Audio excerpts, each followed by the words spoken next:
कभी भी कथा ऐसा नहीं कि हमारे तो घर में ही आवाज आ रही है तो हमें वहां जाने की क्या जरूरत है। कई बार क्या होता है कि लोग मुंह उधर कर लेते हैं और इधर कान हाँ सुन रहे हैं। नहीं, कभी भी व्यासपीठ की ओर पीठ करके नहीं बैठना चाहिए, पांव करके नहीं बैठना चाहिए, और कभी भी व्यासपीठ के सामने दोनों घुटने पर हाथ रख करके नहीं बैठना चाहिए। कई बार क्या करते हैं लोग, ऐसे बैठ जाते हैं, दोनों पांव ऐसे करके फिर ऐसे, इसको बोलते हैं दरिद्रासन। जो दोनों घुटने खड़े करके और फिर उस पर बैठ करके ऐसे रखे तो कोई परेशानी नहीं है, बैठे हुए में कोई नहीं।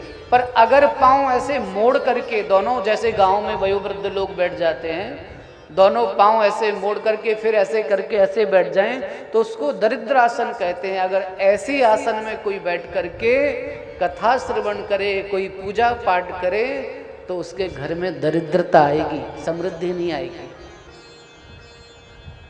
इसीलिए कथा जब सुने तो सामने बैठ करके सुने, अनादर पूर्वक नहीं सुने। और एक बात और ध्यान से सुने, कथा सुने जब तो हाथ जोड़ करके सुने। प्रेम से बोलिए जय श्री राधे। कैसे सुने?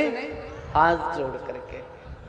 देखो भगवान सत्यनारायण की कथा भले छोटी सी कथा है, पर उसमें पंडित जी जरूर कहते हैं कि हाथ में चावल ले लें, हाथ जोड़ लें।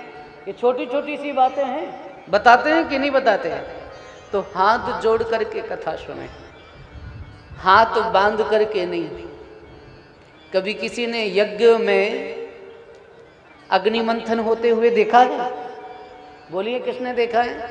यज्ञ में जब अग्नि मंथन किया जाता है तो जो ब्राह्मण देवता अग्नि मंथन करते हैं वे प्रार्थना करते हैं कि कोई भी हाथ बांध करके मत बैठना। हाथ बांध करके अगर आप बैठोगे तो देवता लोग प्रकट नहीं होंगे, अग्नि प्रज्वलित नहीं होगी। जब तक एक व्यक्ति भी यज्ञ मंडप में हाथ बांध करके ऐसे बैठा रहेगा तब तक यज्ञ की अग्नि प्रज्वलित हो ही नहीं सकती है। इसलिए ब्राह्मण देवता कहते हैं कि हाथ जोड़ करके, हाथ बांध करके नहीं, हाथ जोड़ करके। तो हाथ जोड़ करके कथा सुने, सामने बैठ करके कथा सुने और सावधानी पूर्वक कथा सुने।